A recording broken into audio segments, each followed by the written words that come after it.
I am my own worst critic. That is something that I used to say. It's something that I used to believe, but then I started getting reviewed. I am not my worst critic. I quite like me. I don't give me that hard a time. Admittedly, sometimes I think I try a bit too hard to be all intellectual, possibly trying to make up for the 2-2 I walked away from university. On the whole, I'd give myself a solid 3 stars. Some funny bits to tell you, mates. But the point is, some people don't like me. Some reviewers really don't like me, but you can't let these things get to you. If you read a bad review or something, you need to let it wash over you. It's not personal.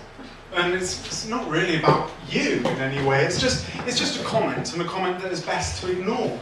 And I do that. I don't let things stick with me. I don't let things get me down. I'm not a petty man. I don't hold grudges. Like, when I was 3, right, there was this girl who I had a crush on, and I fell in love with her. It was at play school.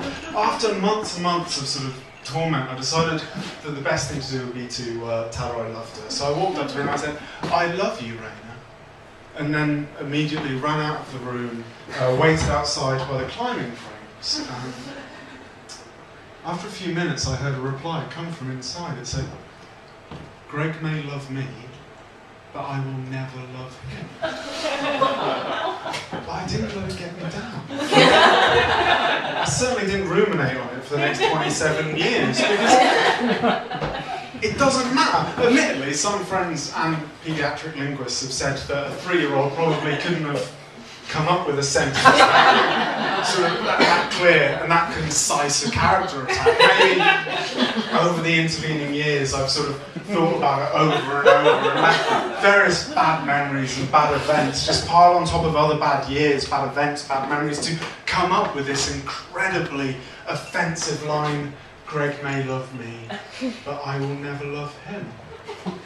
But I didn't. I don't remember it correctly because I don't hold a grudge. I'm not a petty man. I'm not a small-minded person.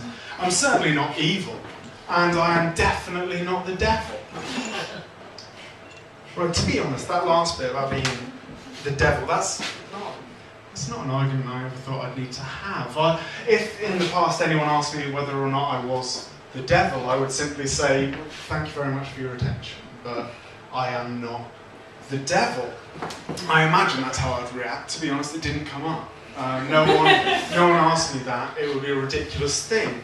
Until last year, I did a show and there was a review of it.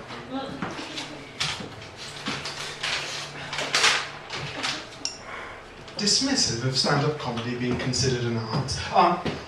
I am dismissive of stand-up comedy being considered an art. It's not art, it's entertainment. Anyone who tries to claim that it is an art form is slowing the rest of us down. Art demands, first and foremost, that you appreciate it in and of itself, alone, separate from all people. Whereas as soon as you have anyone on a stage telling you a thing, or showing you a thing, they want you to appreciate first and foremost that it is them bringing you closer to this thing. The only way any of this could be considered as art would be if I was sat at the back of a bus just thinking various thoughts to myself. And one of those thoughts amuses me, so I audibly titter. And the chap toward the front of us hears this, and he stands up, turns around and says, "What was that? What was so funny?" Now, after getting over the confrontational stance this man has decided to take against me, I decided that the quickest and easiest way around this problem is to simply repeat my thought to him. So I say, "Last night I was trying to get to sleep," but he interrupts me at this point and says, "No, I want you to speak louder and enunciate clearer." So I rise from my seat, sort of open up my diaphragm, allowing the words to fall forth.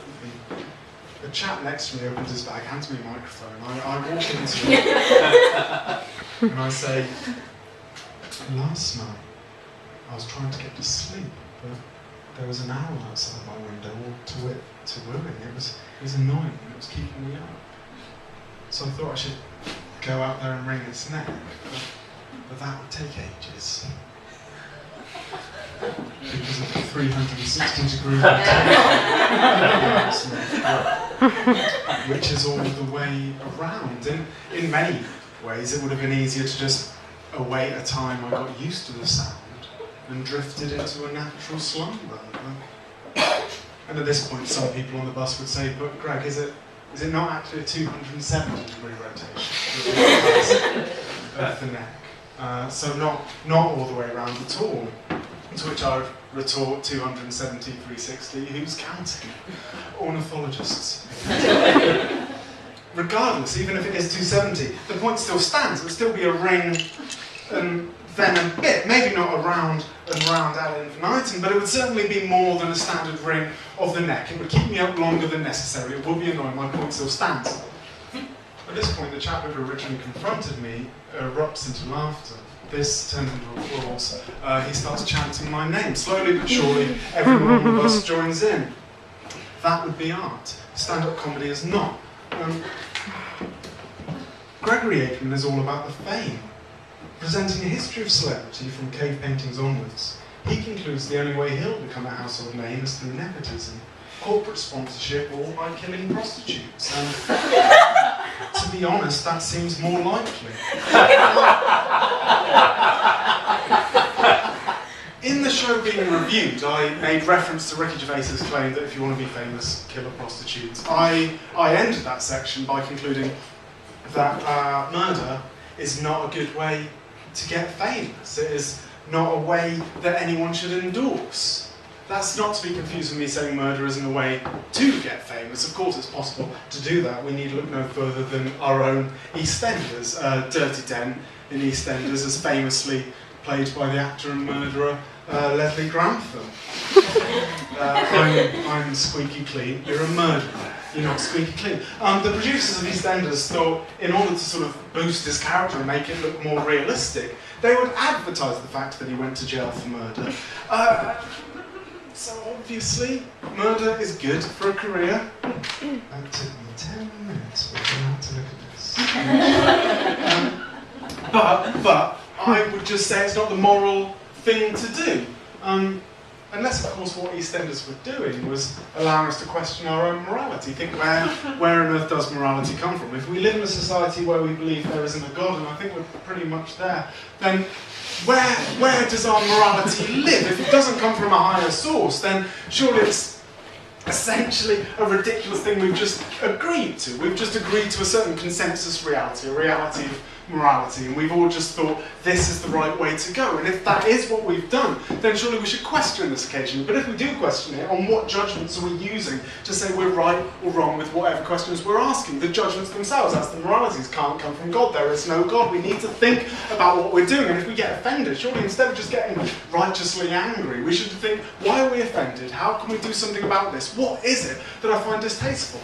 That's probably what EastEnders were doing. But